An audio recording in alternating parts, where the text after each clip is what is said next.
At the Let the Animals Live Foundation in Tel Aviv, there are good-hearted people who care about animals.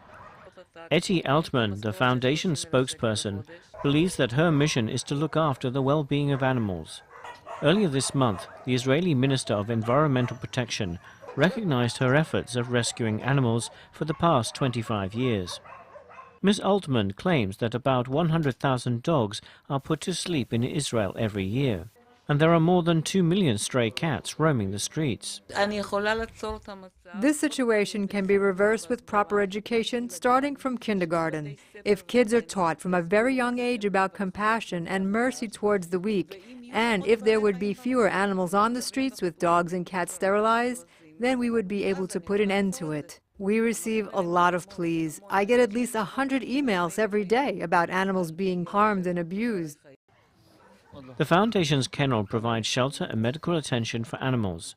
One of those animals is Ben, a crippled dog who was run over by a car and found abandoned on the street. He was rehabilitated at the kennel, but still waits for a supportive cart for his legs. Here's another case. This dog was found at a cemetery lying on a gravestone. He weighed a quarter of his normal weight. He was all skin and bones. He was very aggressive.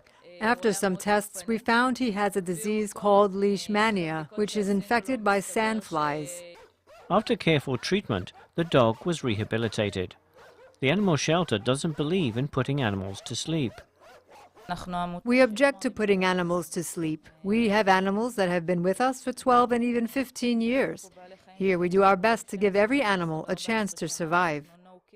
Many cases of abuse go unreported, and if reported, the offender's punishment is usually mitigated.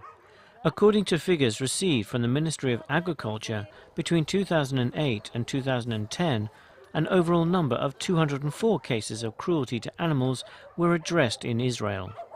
However, only 53 legal claims were filed for offences against animals.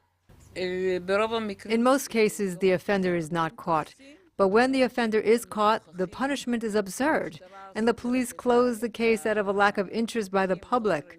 If the case does reach the court, the judge would dismiss it as a first offense and dismiss the offender with a fine. It's really a joke.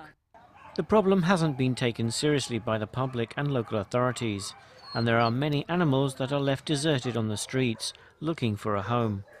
NTD News, Israel.